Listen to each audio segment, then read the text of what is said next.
জন্মের প্রথম কাল থেকে জীবনের শেষ নিঃশ্বাস পর্যন্ত মানুষের যে কোনো অসুস্থতায় সবচেয়ে কাছে যে মানুষটি থাকে তিনি একজন নার্স।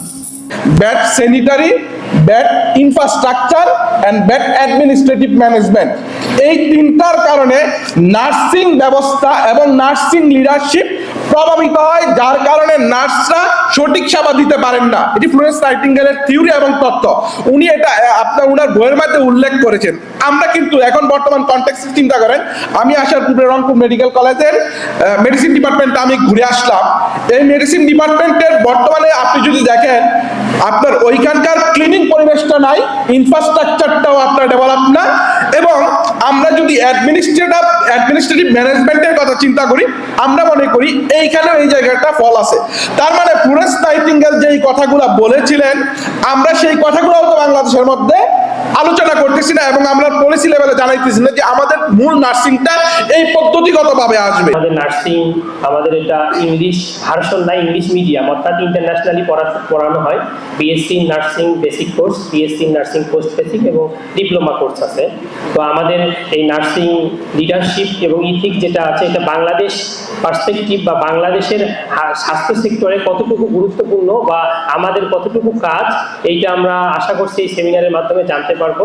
নার্সিং ইথিক্সের অনেকগুলো বিষয় আছে, তার মধ্যে হচ্ছে একটা জাস্টিস, ন্যায় বিচার।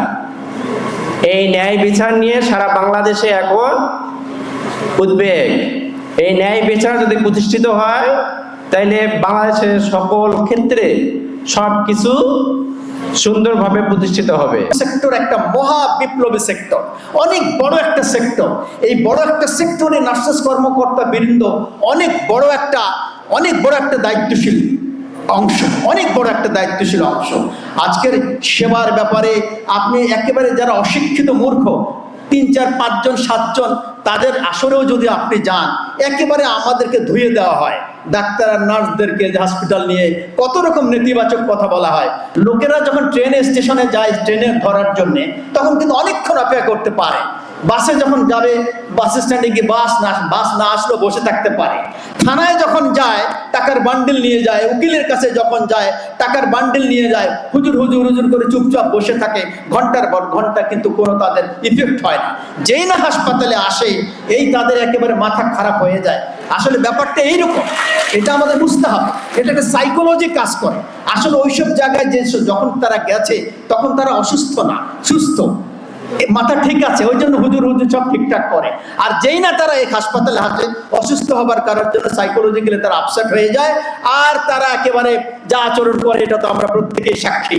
তবে আমরা যেটা বলি, আমরা বলি যে করুক, যে যাই করুক ভাই, যে যাই করুক, আমরা আমাদের কাজে একেবারে নিজের দিকে নিবেদিত করব। ন্যাশনাল নার্সেস ফোরাম আপনাদের পাশে আছে, থাকবে, সারা জীবন কাজ করবে।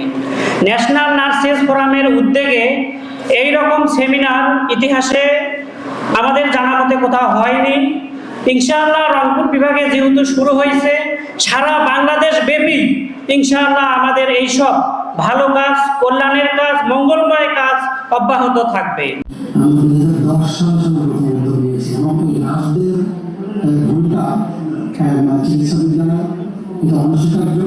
এবং এত বড় সংখ্যক একটি পেশাজীবী সংগঠন, এই পেশাজীবী যে ডিপার্টমেন্ট, যে বিভাগটি রয়েছে, সেটাতে ইসলামী আন্দোলনের নেতৃত্ব থাকবে না, কোনো কমিটি থাকবে না, এটা আসলে পাওয়া যায় না।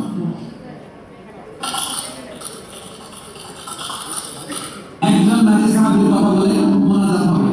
রুফাইদা আসলামিয়া রাদিয়াল্লাহু তাআলা বিষ্ণু দেখেন, আমার তো প্রতি সপ্তাহে যুদ্ধে আহত সাহাবীদের সেবা দিবে কে? বিষ্ণু রুফাইদাকে বললেন, রুফাইদা তুমি মসজিদে নববীর পাশে একটা মেডিকেল ক্যাম্প করো।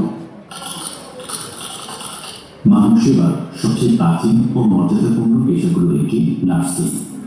জন্মের প্রথম কাল থেকে জীবনের শেষ নিঃশ্বাস পর্যন্ত মানুষের যে কোনো অসুস্থতায় সবচেয়ে কাছে যে মানুষটি থাকে তিনি একজন নার্স।